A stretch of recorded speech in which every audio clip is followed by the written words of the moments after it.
What if I told you that one of the world's largest retailers makes almost no money selling its products? A company that sells everything from diamond rings to 200-gallon tubs of mayonnaise operates on razor-thin margins, sometimes barely breaking even on the items you put in your cart. Their famous $4.99 rotisserie chicken? It's a loss leader. They actually lose money on every single one they sell. The $1.50 hot dog and soda combo, a price that hasn't changed since 1985? Also a loss leader. This business model seems to defy basic economic principles. Yet, this company generates over $5 billion in profit each year.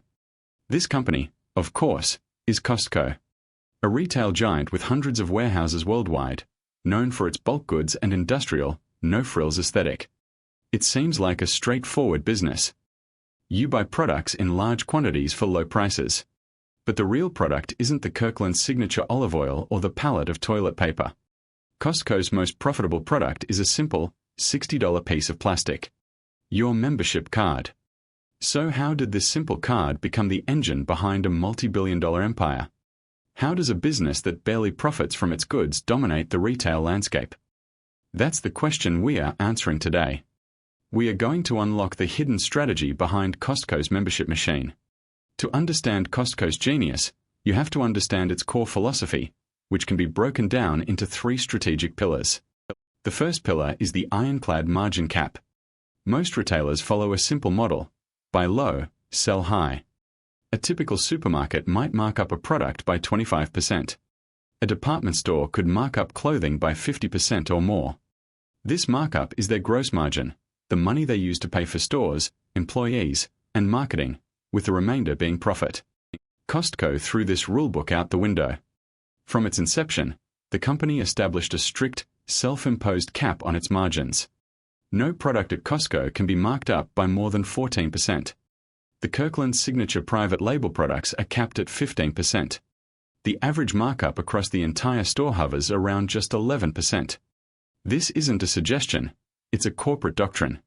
Co-founder Jim Sinegal was famously obsessive about it. In one legendary story, he became furious after discovering a case of Calvin Klein jeans for sale that were priced with a margin slightly higher than the cap. He demanded they be repriced, even though they were already selling for significantly less than any competitor. Why enforce such a punishingly low margin? The answer is trust.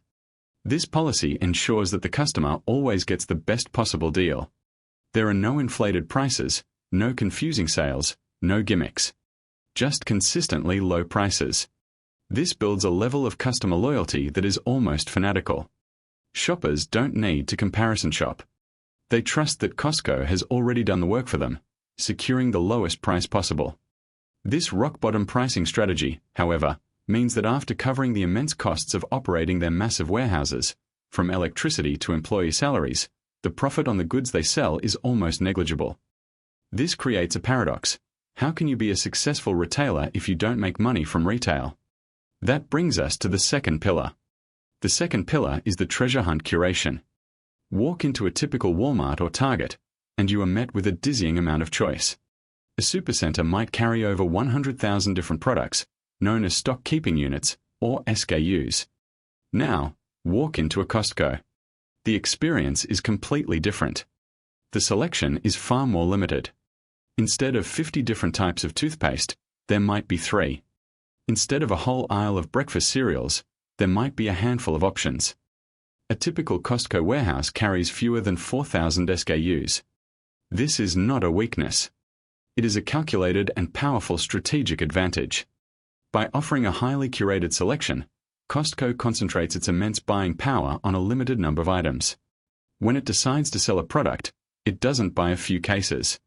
It buys a volume so massive that it can negotiate extreme discounts from suppliers. It buys the entire factory's output for a month.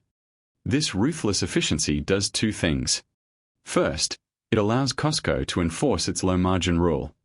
Their cost to acquire the goods is so low that even with a tiny markup, the final price is unbeatable.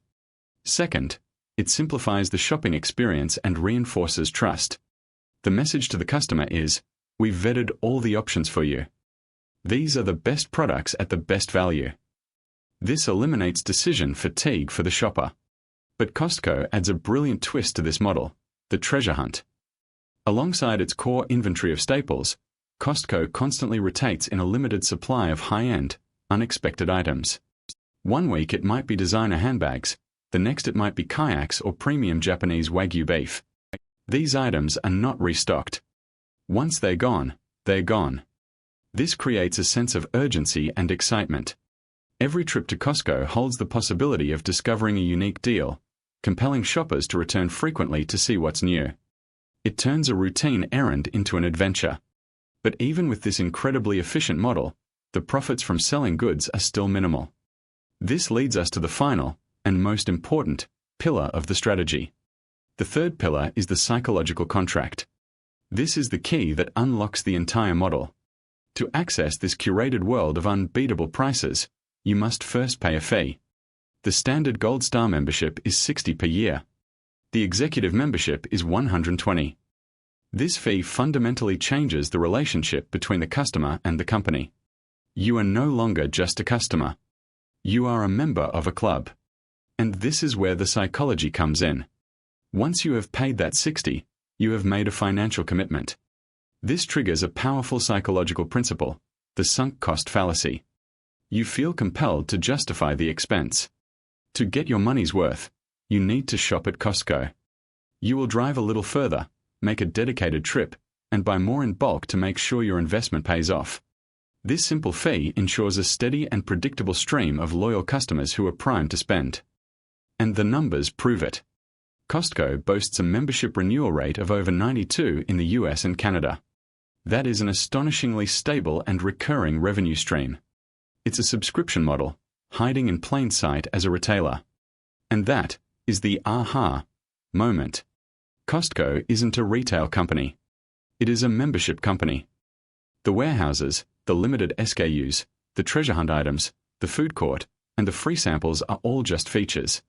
They are the value proposition, an incredibly efficient and appealing ecosystem designed to sell one single, high-margin product, the membership itself.